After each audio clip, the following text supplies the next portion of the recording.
Aaron, are you okay? No, what do you think? The musical's over and map testing is starting. Well, we're going to have a recap of the musical and tips for map this week on Your Blue Jay Broadcast.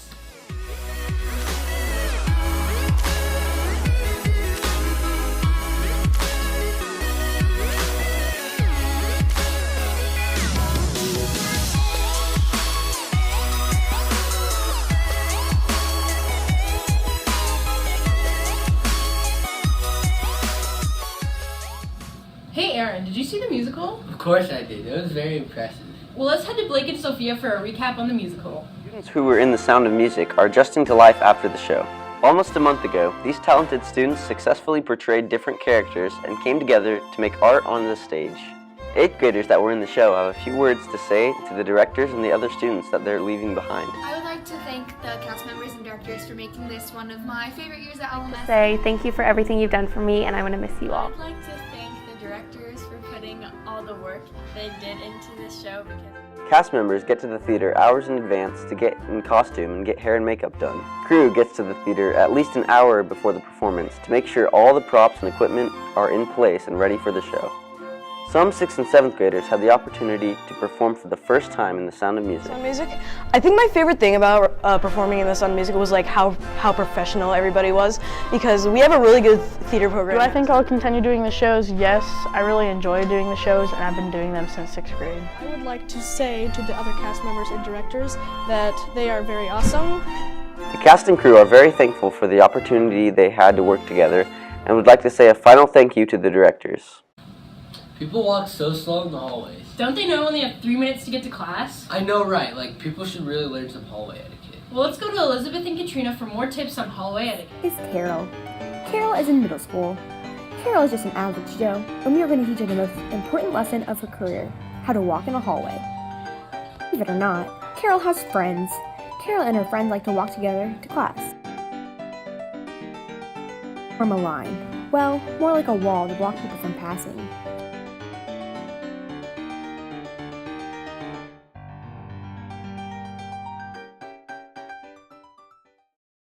They form a circle to talk about some sort of sacred dance circle, like sharks ready to prowl. Yelling to each other in conversation are like speed bumps on a highway, and we are not supposed to have speed bumps on a hallway. Moving circle is the worst, a swarm of bees all together with nowhere to run, all talking and cheering and laughing.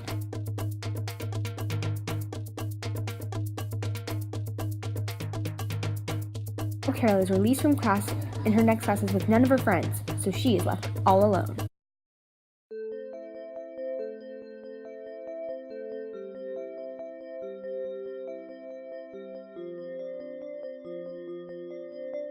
So when walking down a hallway, please keep your head wherever you are walking, walk on the right side of the hall, and make sure things don't slip out of your hands.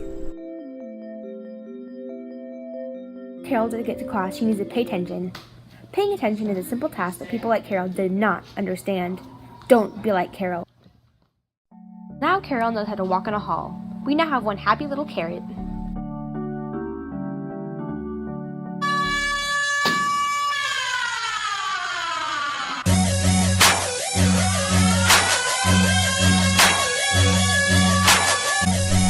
Hello, welcome to Nancy's Corner. I'm Nancy. What's the point of daylight savings time? I know. It was to deal with the farmers and the fact that they needed more daylight to work, but honestly, it messes up my sleep schedule and my whole entire routine. Can I just have 1 hour of sleep? I really need it. Do you think all of this can function without 9 perfect hours? You know, I am so done. So America needs to get with the time and stop all of this tomfoolery that is daylight savings. I'm Nancy, thank you, and what's the point? Hey, it's okay. It's not okay. Map's right around the corner and I'm not prepared. Well, I'm sure someone out there is willing to help you prepare for the map test. Oh, I remember. Mac and Mariah are going to help us with some tips. As spring break comes to an end, teachers and students are rapidly preparing for the map test. You may be panicking, but don't worry. We have some tips and tricks for you. Let's go over to some teachers to see how they are preparing students for the map test. What advice would I give students to feel more ready for the MAP test? I would say it would be good for you to go back over some of your just normal computation information, like your order of operations, how to work with fractions, things like that they're expecting you to remember how to do, even though you might not do them every day in math class. Now that we have some tips from teachers, let's see what we can do to prepare the night before the test. Get plenty of rest and try to get at least 8 hours of sleep. To get your mind going, make sure you eat a cereal with fiber.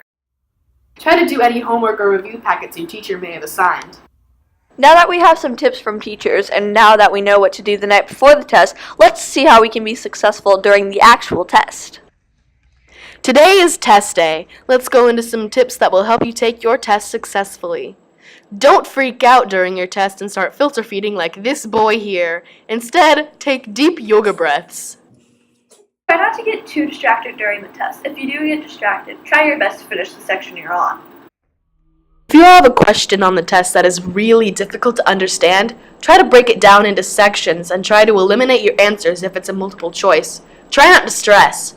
You may be in a panic about the MAP test, but hopefully these tips can help you map it out.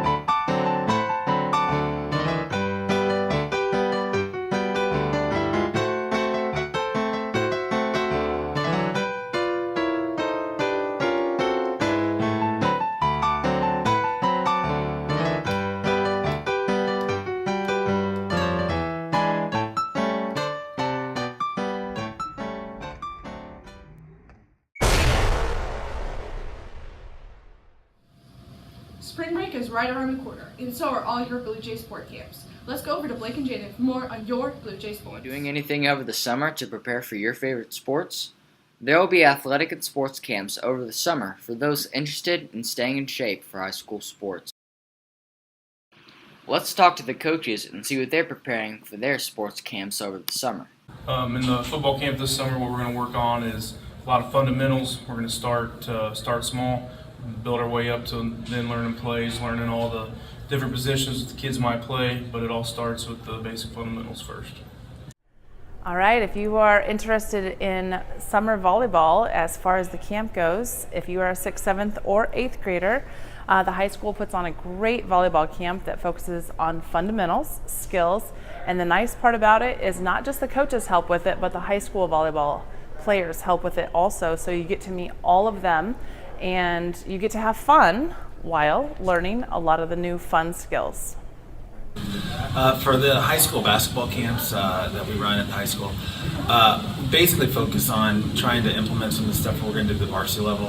So even if you're 6th, 7th, 8th, and 9th grade, we really try to target some of the skills and kind of concepts that we have defensively, offensively, all that kind of stuff, and a lot of skill work to try to get kids the best opportunity to, when they actually do try out for the athletics and basketball at high school, they have the best chance to make the teams and be successful. It seems that the coaches are eager and ready for athletic camps. Let's see how some student athletes are getting prepared for sports over the summer. What I'm doing to stay in shape over the summer, I usually do boost training, and on my own I go to Gold's Gym weekly, and I also do school training. Yes, I'm planning on doing sports workouts over the summer. I am going to be going to a lot of volleyball camps, including the high school one, and I may be going to the William Jewell College camp and also doing the athletic strength training for the high school. A lot of students such as these are ready to put in work over the summer to ensure they're ready for high school sports. Let's see if some of those students plan to do athletic camps to help them be ready. I'm not planning on doing any summer camps over the summer just because I have vacation, but if I do, I'll probably do one that involves the school. Volleyball camps I'm going to be doing over the summer to help me is the Liberty High School volleyball camp, and I'm going to be doing the William Jewell College camp, and I'm also doing the workout volleyball camp during the summer. Oh, because I'm planning on doing other sports. So if you want to be ready to play next high school season, then sign up for the Blue Jay sports camps. You can find them on the Liberty High School website on the athletics page. You know, Aaron, there's only a few broadcasts left. Yeah, so make sure to tune in next time on your Blue Jay broadcast.